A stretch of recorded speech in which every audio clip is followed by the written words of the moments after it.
What's up tout le monde, j'espère que vous allez bien. Aujourd'hui on va se parler du 16e modèle de Kevin Durant.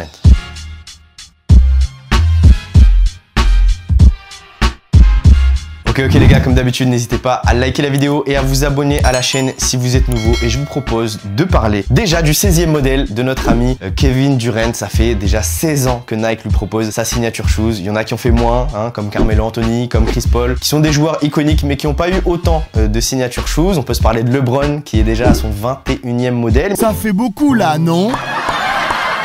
Mais on a KD qui est pas très loin avec son 16e modèle et qui est plutôt stylé. Alors le premier coloris m'a pas trop parlé, moi je suis parti sur le deuxième directement. C'est une paire qui de l'extérieur paraît un peu comme un chausson. Elle a l'air assez confortable cette Nike KD 16 pour changer des dernières qui sont globalement toutes confortables. Et on avait un problème sur la Nike KD 15 et il faut qu'on en parle directement en début de vidéo. C'est que c'était une paire quasi parfaite, mais on avait un bémol plutôt gros d'ailleurs. Oh non. C'était qu'au niveau du talon, on avait le pied qui avait tendance à sortir de la chaussure. Aïe. On avait tendance à glisser au niveau du tendon d'Achille et c'était un souci qui avait été soulevé par la communauté, que j'avais pu tester l'année dernière. Et sur cette KD 16, normalement, le souci semble être résolu. Les premiers retours consommateurs sont plutôt positifs sur cette Nike KD 16 et c'est de bon augure pour tous ceux qui souhaitent l'acheter pour la nouvelle saison.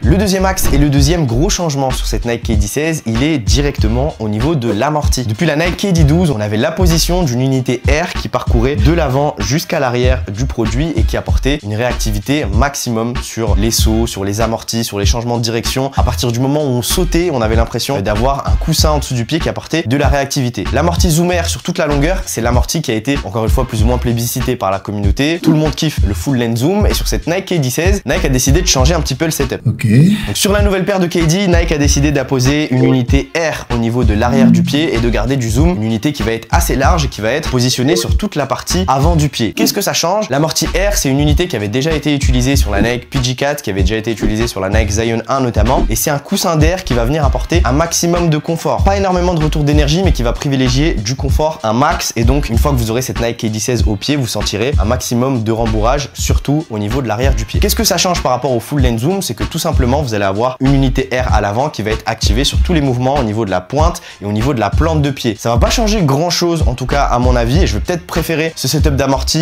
avec de l'avant zoom et de l'arrière R, tout simplement parce que à l'arrière j'aurai pas forcément besoin de zoom. La plupart du temps quand je réatterris sur le terrain, ça va être sur la plante ou sur la pointe des pieds. C'est rare les joueurs qui retombent sur le talon comme ça et qui vont demander du retour d'énergie. Je trouve que c'est assez bizarre d'ailleurs, mais pour vous donner mon avis, j'ai pas l'impression que ce soit un rétro-pédalage, j'ai plutôt l'impression qu'on arrive à changer un petit peu le setup d'amorti pour aller un peu plus loin, voir ce que ça donne et voir surtout si KD va les porter tout au long de la saison, puisque ça c'est un indicateur qui est quand même assez fort. On l'avait vu avec Paul George qui avait pas du tout porté la PG4 et qui avait très peu porté la PG6 parce que simplement il aimait pas forcément le produit, ou en tout cas à partir du moment où le joueur le porte pas sur le terrain, c'est qu'il a pas forcément validé l'intégralité des performances du produit.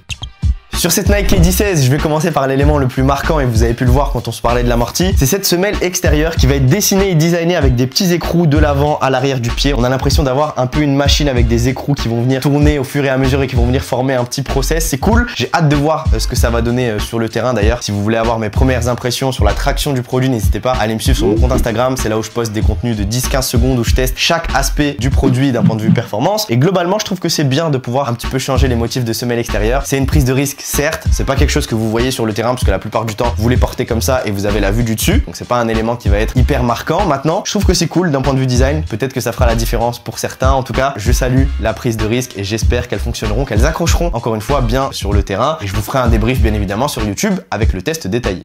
Au niveau de l'empeigne de la chaussure, on a encore une fois une sensation de chausson. On a l'impression que la paire est rembourrée un petit peu de partout. Et on a deux axes qui vont venir nous rassurer d'un point de vue maintien. Ça va être sur la partie externe, on va avoir un renfoncement en plastique qui va remonter au niveau du médio-pied. Pareil d'un point de vue intérieur, et on a l'impression d'avoir un peu une pince qui va venir refermer au niveau du système de lassage. Et ça c'est cool, c'est rassurant pour les joueurs qui vont vouloir rechercher du maintien, notamment les joueurs plus lourds, les joueurs poste 4 et les joueurs poste 5. On le sait que notre ami Kevin Durant peut défendre sur des postes 1 et peut défendre également sur des postes 5. Il joue plus ou moins tous les postes sur le terrain, donc c'est important que sa paire puisse aussi convenir à tous les postes et qu'elle soit polyvalente. C'était le cas sur la KD 12, la KD 13, la KD 14 également, la KD 15 encore une fois on avait des petits soucis. Sur cette KD 16 on a l'impression d'avoir pas une voiture de course mais une voiture de course avec des sièges un peu rembourrés. Ça veut dire que la paire est plutôt bien exécutée. On se parlera du prix juste après, mais j'espère qu'elle conviendra aux basketteurs lambda, qu'on aura des coloris un petit peu sucrés. Au sucre. Au niveau des détails, on a l'impression que KD a voulu rester assez simple, assez sobre. On va retrouver le Kevin Durant 16 sur la partie intérieure du pied. On a le logo de KD qui va être apposé sur la languette. On va avoir deux swoosh sur la partie externe et sur la partie interne qui vont venir entourer le support au talon. On va avoir la mention Easy au niveau du support au talon puisque le surnom de KD c'est Easy Money Sniper. Et je regarde s'il n'y a pas d'autres détails, mais je pense qu'on est déjà pas mal. En vrai, KD est assez sobre au niveau de ses signature shoes. C'est plutôt les coloris qui vont venir rayonner. J'en ai vu pas mal. J'ai notamment vu le Hunt Pearl qui va être très cool, un coloris full rose aussi qui est plutôt stylé. On a eu deux coloris de lancement, dont celui-là. Ça fait longtemps que j'avais pas acheté une paire noire avec tous les coloris qui sortent maintenant sur le marché. On a tendance toujours à partir sur des coloris jaune fluo, vert, rose. Et là, je me suis dit, un peu de sobriété, on va partir sur un coloris noir qui vont en plus aller avec les chaussettes Rookies. Donc je vais m'empresser d'aller les porter sur le terrain et de vous donner mon avis détaillé lors du test. Et j'ai l'impression que ça va être l'une des paires de l'année. Je vais mouiller un petit peu puisque je les ai déjà enfilées. Et d'un point de vue confort, elles font partie de l'élite. D'un point de vue maintien, on a la correction du bémol au niveau du support au talon. Donc je pense que ce sera sûrement l'une des paires les plus polyvalentes du marché, au-delà d'être l'une des paires les plus confortables. On s'est pas parlé du prix et on a un up de 10 € sur cette Nike KD16. L'inflation se fait ressentir partout et les paires sont de plus en plus chères. Alors c'est un peu dommage d'un point de vue consommateur maintenant. C'est 10 € plus cher pour la paire de KD. On n'est pas monté aux alentours de 180, 200 € comme les LeBron et j'espère qu'elles attendront pas ce prix-là. Je pense que sur les dernières saisons de KD, il va falloir se battre pour attraper les modèles. 160 € c'est dans la moyenne haute. Globalement, les paires de KD sont des paires performantes, donc les consommateurs n'hésitent pas à mettre 150, 160 € sur ce produit. Encore une fois, on aura une ribambelle de coloris, donc n'hésitez pas à aller me suivre sur mes différents réseaux sociaux puisqu'il y aura des soldes et des promos. Vous aurez peut-être la chance de l'avoir à 110, 120 € en novembre-décembre quand ce sera les périodes de Noël. Mais globalement, d'un point de vue design, j'en suis plutôt ravi et j'ai hâte de voir KD les porter cette saison du côté des Suns en NBA. J'ai hâte de voir les coloris player exclusives, peut-être un coloris noir avec du orange, un coloris full orange et j'ai hâte également de voir la saison des Suns puisque là ils ont un effectif de fou malade avec Bradley Beal, Devin Booker, KD, c'est le Big 3 des Suns et je pense qu'ils vont aller très loin cette saison. Bon les gars, je pense qu'on est pas mal. Comme d'habitude, n'hésitez pas à liker la vidéo, à vous abonner à la chaîne si vous êtes nouveau. Et on se dit à très vite pour de nouvelles vidéos. Prenez soin de vous. Bang!